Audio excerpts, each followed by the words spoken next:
अच्छे लोग दुखी क्यों रहते हैं और पापी पाखंडी लोग हमेशा खुश रहते हैं और मौज उड़ाते हैं? इसके दो कारण हैं। दोनों ही कारण मैं आपको आज बताता हूँ। सबसे पहले अच्छे लोग दुखी क्यों रहते हैं, एक कहानी के माध्यम से समझते हैं। एक नगर में विधवा स्त्री रहती थी। उसकी 3 छोटी छोटी बेटियां थीं। जवानी में ही उसके पति गुजर गए थे। तीनों छोटी छोटी बच्चियों को पालने का भार बेचारी उस अबला पर आ गया। तीनों बच्चों को लेकर वह विधवा जाए तो कहां जाए, कुछ काम धाम भी नहीं कर सकती थी। ऊपर से समाज की उल्टी सीधी बातें उसे कुछ नहीं करने देती थी। बेचारी लाचार उस महिला का कोई सहारा नहीं था। वह अपने पति को याद करके उन बच्चियों को जैसे तैसे पाल रही थी। पति के गम में बीमार पड़ गई। उसे उन बच्चियों की चिंता थी कि क्या होगा, कैसे इनका पालन पोषण होगा। उन्हीं बातों को सोच सोच कर एक दिन उसकी तबीयत बिगड़ गई। उसका अंतिम समय निकट आ गया था। धर्मराज का एक दूत उस विधवा स्त्री के प्राण लेने धरती पर आया, लेकिन वहां का नजारा देख वह दुविधा में पड़ गया। उसने देखा महिला जमीन पर पड़ी हुई है और उसकी तीनों बेटियां उसके ऊपर सिर रखकर लेटी है। यह देखकर उसको दया आ गई और वह बच्चियां अपनी मां को रो रो कर जगा रही थी। फिर दूत ने सोचा, इनका पिता पहले ही मर चुका है। अगर मैं इस स्त्री के प्राण लेकर गया तो यह बच्चियां किसके सहारे रहेगी, कौन इनका पालन पोषण करेगा? यह सोचकर वह देवदूत स्त्री के प्राण लिए बिना ही लौट गया। धर्मराज कहता है, तुम तो उस स्त्री के प्राण लेने गए थे, फिर खाली हाथ कैसे आ गई? तब देवदूत कहता है, हे स्वामी, मेरी गलती को क्षमा करना। मैं चाहकर भी उस स्त्री के प्राण नहीं ला पाया। अगर मेरी जगह आप होते तो शायद आप भी खाली हाथ ही लौट कर आते। मैं उस महिला की बच्चियों का दुख नहीं देख पाया। वो बच्चियां अपनी मां को बीमार देखकर बिलख रही थीं और रो रही थीं। उन्हें वहां कोई देखने वाला भी नहीं था। यदि मैं उस महिला के प्राण को ले आता तो उन बच्चियों को कौन देखता, कौन उनको पालता पोषता? पृथ्वी लोक पर मनुष्य तो इतने स्वार्थी हो गए कि बिना मतलब के तो कोई किसी का सहारा भी नहीं बनता। यदि कोई मदद भी कर देता है तो वह बदले की उम्मीद करता है या फिर उसे अपने एहसान के नीचे जीवन भर दबाकर रखना चाहता है। देवदूत कहता है, हे स्वामी, उस महिला को थोड़ा और समय दे दिया जाए ताकि वह अपनी बच्चियों को पाल पोस कर बड़ा कर सके। देवदूत की बात सुनकर धर्मराज ने उसे डांटते हुए कहा, अरे मूर्ख, ईश्वर की बनाई गई सृष्टि में ना कोई एक क्षण घट सकता है और ना कोई बढ़ सकता है। उसकी मर्जी के बिना ना उसे जीवन दे सकते हैं और ना समय से पहले मार सकते हैं। ईश्वर जो करता है सबके साथ अच्छा ही करता है। तुम कौन होते हो विधाता के नियम को बदलने वाले? तुमने उस महिला को ना लाकर ईश्वर के नियम का उल्लंघन किया है। तुमने बहुत बड़ा अपराध कर दिया, इसलिए तुम्हें इसका परिणाम भोगना ही पड़ेगा। जाओ, जिस पृथ्वी के मनुष्य से तुम्हारी ममता है उसी पृथ्वी पर मनुष्य बनकर अपना पाप भोगो। देवदूत कहता है, हे स्वामी, धरती लोक से मेरा उद्धार कब होगा और कैसे होगा? धर्मराज कहता है, धरती पर जाकर तुम अपनी मूर्खता पर 3 बार खिलखिलाकर हंस लोगे, तब तुम्हारा उद्धार हो जाएगा। इतना कहकर धर्मराज ने उस देवदूत को धरती पर धकेल दिया। वह धरती लोक पर मनुष्य शरीर में आ चुका था। उसके शरीर पर वस्त्र नहीं थे। यहाँ का एक नियम है, जब मनुष्य जन्म लेता है तो उस समय वह नग्न होता है।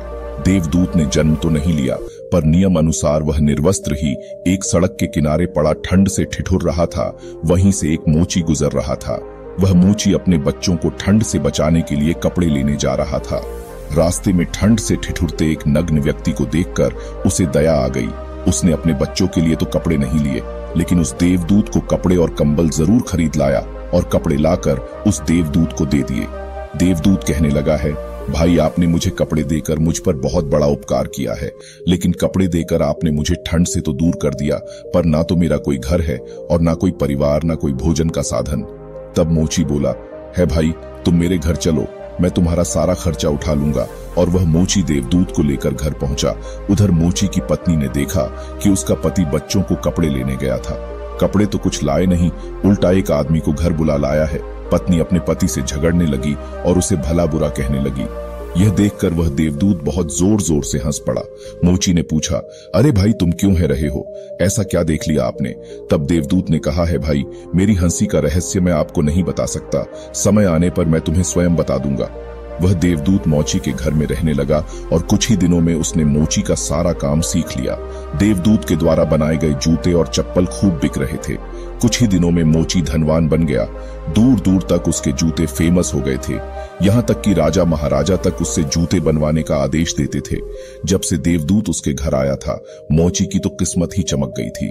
धन की कोई कमी नहीं रही, सब कुछ अच्छा चलने लगा। एक दिन की बात, राजा का एक सैनिक चमड़ा लेकर उसी मोची के पास आया और बोला, देखो हमारे महाराज इसी चमड़े के बने जूते पहनना चाहते हैं। ये चमड़ा बड़ा कीमती है, तुम ठीक से इससे 1 जोड़ी जूते तैयार कर दो।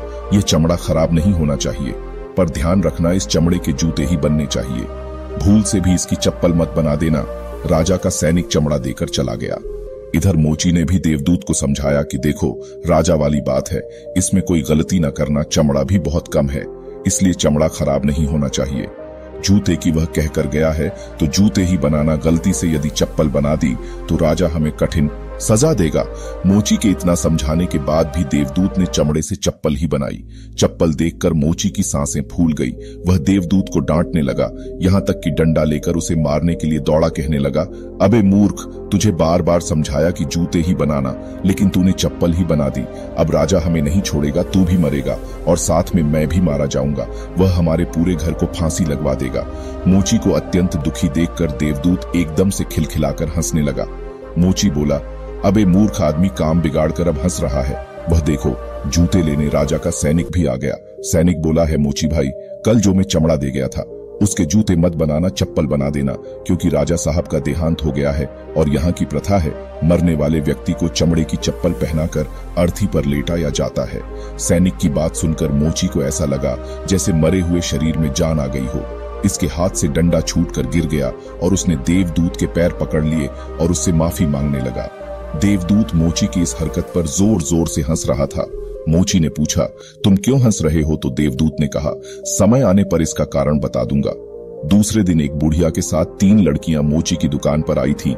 उनकी शादी होने वाली थी और वह तीनों अपने लिए जूतों का नाप देने आई थी। देवदूत ने तीनों लड़कियों को पहचान लिया कि यह 3 लड़कियां वही हैं जिनकी मां को न ले जाने के कारण आज मैं अपने किए की सजा भोग रहा हूं। और यह लड़कियां काफी बड़ी हो गई हैं, अच्छे घर में पली बढ़ी मालूम पड़ रही है। बुढ़िया कहती है, हाँ बेटा, बचपन में इनकी मां चल बसी, इसलिए इनको मैंने मेरे पास रख लिया। मेरे पास करोड़ों की दौलत है और दुर्भाग्य से मेरा भी कोई नहीं है, तो इनको मैंने मेरे पास रख लिया है। मैंने इनको पढ़ाया लिखाया और अब इनकी बहुत अच्छे खानदान में इनकी शादी कराने जा रही हूँ। लड़कियों का भाग्य देखकर देवदूत सोचता है, परमात्मा जो करता है अच्छा ही करता है। अगर उस समय में इनकी मां नहीं मरती तो आज यह भुखमरी और दरिद्रता में ही पड़ी रहती। इनकी मां के मरने के बाद आज तीनों लड़कियां बहुत बड़े घराने की बहू बनने जा रही है और इस बुढ़िया की करोड़ों की संपत्ति की मालिक भी बन चुकी है। यह सब देखकर देवदूत अपनी पहले की मूर्खता को सोचकर जोर जोर से हंसने लगा। मोची ने पूछा, आप क्यों हंस रहे हो? अपनी हंसी का कारण बताओ।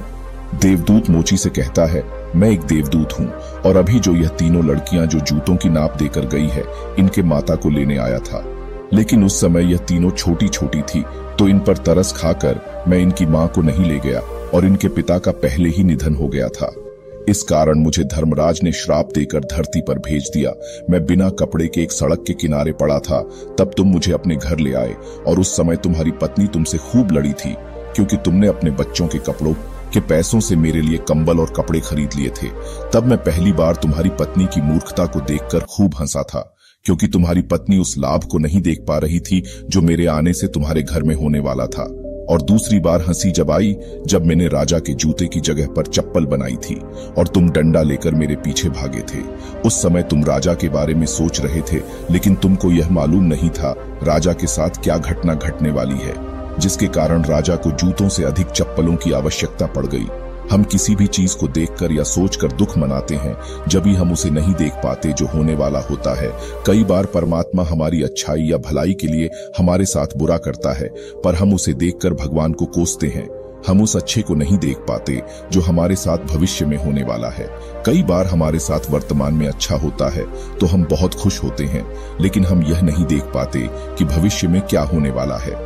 हमारे साथ हमेशा 2 तरह की घटना होती है, अच्छी और बुरी, लेकिन हमें हमेशा यह सोचना चाहिए भगवान जो करेगा अच्छा ही करेगा। यह सोचकर आगे बढ़ना चाहिए। अच्छे लोग दुखी इसीलिए रहते हैं कि अच्छे लोगों के साथ बाद में अच्छा हो सके, और दूसरा कारण यह है कि अच्छे लोग हमेशा ईश्वर से जुड़ रहते हैं और इनको ईश्वर से जुड़ा रहना भी जरूरी है। इसलिए भी उन पर दुख आते हैं, क्योंकि दुख में इंसान ईश्वर को ज्यादा याद करता है। अंत में देवदूत मोची को सब कुछ समझाकर वापस धर्मराज के पास चले गए।